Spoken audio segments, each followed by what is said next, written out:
Democrats say not enough troops will be heading home, whilst the Republicans accuse the President of not listening to his military commanders. Well, joining us to discuss the President's challenge is James Brown, Military Associate at the Lowy Institute, and Brendon O'Connor, a Professor with the United States Studies Centre. Thanks for coming in. First, James, to you. Now, you served in Afghanistan. We've just heard there Admiral Mike Mullen critical, well, certainly to a degree, that the accelerated troop withdrawal is a risky proposition. Do you agree with that? Well, there's two main risks. The first one is how this drawdown and the announcement of the drawdown will affect the Taliban peace talks, the reconciliation talks that are underway, whether it will derail those and lead the Taliban to think we'll just ignore these talks for another 12 months. The second risk is that... And why do you say that? Because they feel as though perhaps the US is not sincere?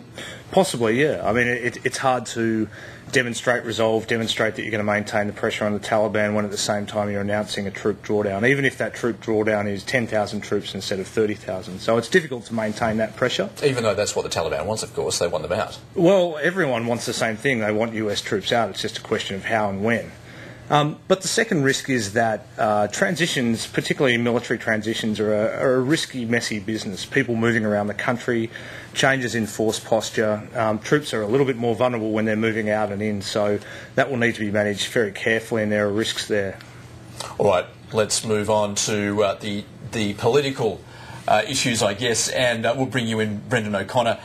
Is this decision based on domestic political imperatives rather than military strategy?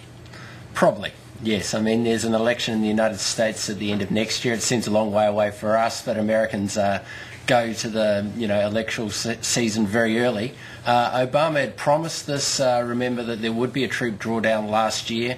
He's really just fulfilling this promise, giving a bit more detail. It's 10,000 to the end of this year, so that's not the big change. The bigger change will come next year. 30,000 to the end of September next year. So I think this has become such a live issue after the killing of bin Laden that really brought this issue back to the fore in American public life, more than it had been for a very long period, really.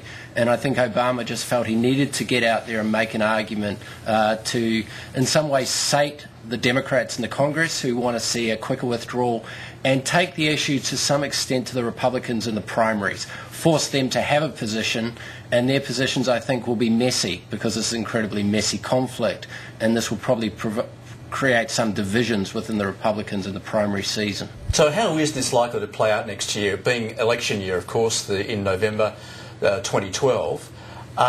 How is this likely to play as far as the public is concerned?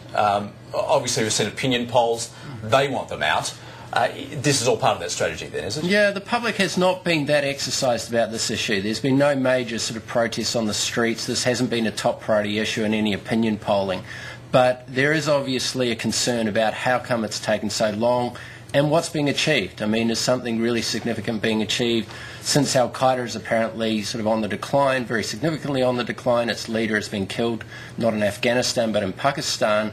Why is America there and what is it achieving? So I think for the American people this is very hard to get their head around, and I think some sense of just wanting to sort of wash their hands of it is really the predominant feeling. And do you subscribe to Senator John McCain's view that now that the US has announced this withdrawal, we've seen France announce that they're going to pull out their 4,000 odd troops, Germany likely to follow, are we going to see the coalition collapse? Well, McCain would be a sort of forever war kind of character. He'd be there forever to some extent, and this has been his posture. And I think Republicans, caught on this front, that some of them believe that this is kind of an ongoing conflict that America will have to stay for a very long time. Others are looking at the money side of things and thinking, well, this is costing about $10 billion a month. We've got to do something about it. Our federal budget is terrible. So there will, I think, on your question on the coalition side, be lots of questions asked. Australia has said it will be there for the long haul, but I think some of the other players might say, well, it's a sensible time to cut our losses to some extent, or at least start really reducing those numbers of troops. Do you think there will be pressure on the Australian government?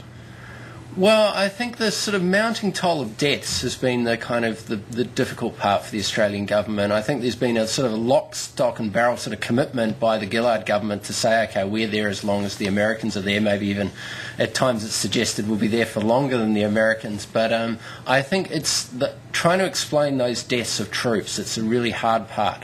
And that I don't think has been articulated that well. There's been a lot of talk about progress, but what does progress mean? So, and I think this is a problem for Obama as well. Actually explaining what's going on in Afghanistan is tremendously difficult. Who the Taliban is, how you might negotiate with them when you were calling them one of the greatest sort of enemies of all time only a few years ago. So I think the narrative story here is a real problem for both the Australian government and the American government. James Brown, is the war being won there? Certainly we've seen Senator John McCain say that they have made significant advances. Is it being won? Yeah, as Brendan said, it's difficult to gauge progress, and I think that's a real issue we face in Australia. The only progress we see is soldiers' deaths, which people interpret as the fact that we're losing. In terms of whether we're winning or not, this year, militarily, tactically, the resounding word from all the experts and the commanders on the ground is that we are having more success than ever before. In terms of stability and providing government and training the Afghan National Security Forces, the picture is not so rosy. So we're right now in that really difficult period where there's enough military success, there's enough disruption to the Taliban networks to cause pressure on them, but we haven't yet seen as much pickup on the governance and stability side that's going to eventually replace ISAF in the West. So it's a really concerning time. And are we winning as far as training the local Afghan troops there? Will they be able to fill the void? I think there are real questions about that at the moment. It's going to be not until next month that we know for sure how they're progressing. We know that we're recruiting large numbers of Afghan soldiers, but we don't yet know what the quality of those soldiers is. Next month there will be a transition to Afghan-led security in certain provinces and towns. If that works successfully, that'll be a great sign for the Afghan National Security Forces, but I'm not yet optimistic that that will be a smooth process. All right, James Brown and Brendon O'Connor, thanks very much for coming in. Thanks. Happy to join you.